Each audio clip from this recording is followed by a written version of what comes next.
ধোঁয়া ওটা বিরিয়ানি কেন পছন্দ করে, যদি হয় সে বিরিয়ানি একদম ড্যাক ভর্তি। তো আজকে আফু পরিবারের সবার জন্য বিরিয়ানি রান্না করবে। বিরিয়ানি রান্না করার জন্য প্রথমে একটি ডেকচি নিয়ে নিল, সেখানে দিয়ে দিল তেল। তেলগুলো গরম হয়ে আসলে দিয়ে দিবে একে একে পেঁয়াজ বাটা, আদা বাটা, রসুন বাটা, জিরে বাটা, ধনে বাটা, গোটা লবঙ্গ, দারচিনি, সাথে দিয়ে দিছে গোটা তেজপাতাটা মাঝখান থেকে ফালি করে দিতে পারেন, কিন্তু আফু গোটা দিয়ে দিছে। এগুলোকে ভালো করে নেড়ে চেড়ে একদম কষিয়ে নিতে হবে। মশলাগুলো যেহেতু নিচে দিয়ে একটু একটু লেগে যাচ্ছিল, তাই আফু একটু পানি দিয়ে দিল। আর পানি দেওয়ার আগে এখানে দিয়ে দিচ্ছে সামান্য পরিমাণ হলুদ গুঁড়ি। আর পানি দেওয়ার পর এখানে দিয়ে দিবে মরিচ বাটা। যেহেতু আফু সব মশলাই বলতে গেলে বাটা ব্যবহার করছে হলুদ ছাড়া, তাই মরিচও বেটে নিল। তারপরে এগুলোকে ভালো করে অনবরত নেড়ে ছেড়ে নিচ্ছে, যাতে মশলাগুলো ভিতর থেকে একদম কষে যায় আর কি, কাঁচা গন্ধটা দূর হয়ে যায়। এখানে দিয়ে দিল আফু দুধ। আপনারা চাইলে এখানে টক দই দিতে পারেন। দুধগুলো ফ্রিজে ছিল তাই এরকম বরফ আকারে দেখাচ্ছিল, আপনারা চাইলে দুধগুলো জাল করে নিতে পারেন। তারপর এগুলোকে ভালো করে নেড়ে ছেড়ে ঢাকনা দিয়ে দিচ্ছে, যাতে দুধগুলো ভালো করে গলে যায় আর মশলাগুলো ভালো করে কষে যায়। মশলাগুলো কষে যাওয়ার পরে ঢাকনা খুলে উপর দিয়ে হালকা পরিমাণ মরিচ গুঁড়ি ব্যবহার করেছে, যাতে কালারটা একটু সুন্দর আসে তাই।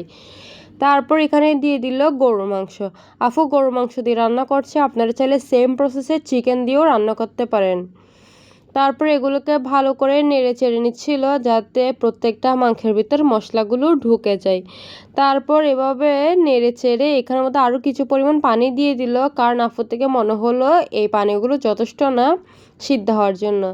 পানি দেওয়ার সাথে সাথে আফু দিয়ে দিল লবণ। এই রেসিপিতে কিন্তু লবণ ধাপে ধাপে দেওয়া হবে, একসাথে লবণ দিবেন না, এতে কিন্তু লবণ তরকারিতে বেশি হয়ে যেতে পারে। মাংসগুলো হালকা সিদ্ধ হয়ে আসলে এখানে দিয়ে দিবে আলুগুলো।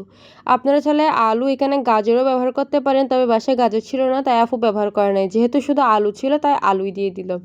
তারপরে এগুলোকে ভালো করে নেড়েচেড়ে আলুগুলোকে আর মাংসগুলোকে ভালো করে কষিয়ে নিবে। দেখেন চারিদিক দিয়ে একদম তেল বেশ উঠেছে, এই মোমেন্টে আফু দিয়ে দিবে এখানে চালগুলো দিয়ে ভালো করে নেড়ে চেড়ে নিবে, যাতে প্রত্যেকটা চালের গায়ে মশলাগুলো ভালো করে লেগে যায়। এভাবে কিন্তু কিছুক্ষণ ফুটিয়ে নিবে। চালগুলো ভালো করে ফুটে গেলে এখানে দিয়ে দিবে বেশ কিছু পরিমাণ পানি। আফু নর্মাল পানি ব্যবহার করেছে, আপনারা চাইলে ফুটন্ত গরম পানি ব্যবহার করতে পারেন, এতে কিন্তু খুব তাড়াতাড়ি বিরিয়ানি রান্না হয়ে যাবে। তো পানি দেওয়ার পর এখানে ভালো করে নেড়ে ছেড়ে নিচ্ছিল। যেহেতু চাল দিয়েছে এখন, তাই অবশ্যই লবণটা দিতে হবে, না হলে কিন্তু চালের মধ্যে লবণ ঢুকবে না।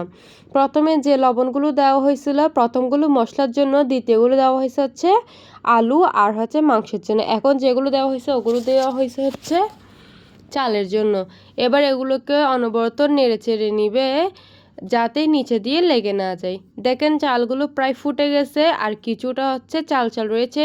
আর এই চালগুলোকে ভালো করে ফুটিয়ে নেওয়ার টেকনিক উপর দিয়ে একটা সুন্দর করে প্লাস্টিক র্যাক দিয়ে দিবেন। প্লাস্টিকের পলিথিন বা অন্য কিছু জাম আছে তা দিয়ে দিবেন আর কি। তারপর চুলাটা একদম লো ফ্লেমে করে দিবেন আর উপর দিয়ে ঢাকনা দিয়ে দিবেন।